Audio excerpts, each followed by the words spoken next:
So, here's what's left of the Galaxy S7. We're going to do a drop test.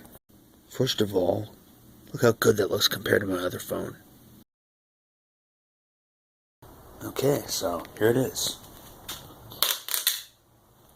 Oops.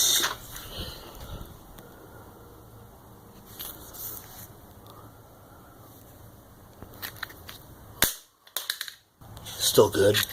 How about dropping it like that? There we go. Do it from the top.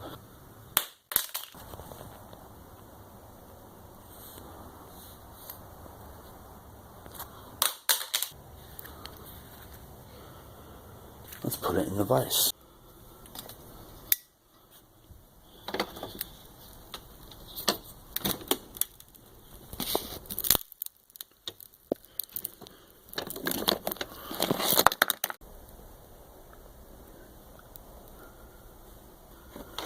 What a mallet.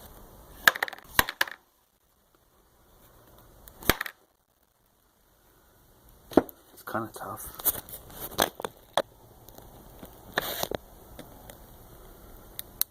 Well, that's all I want to do.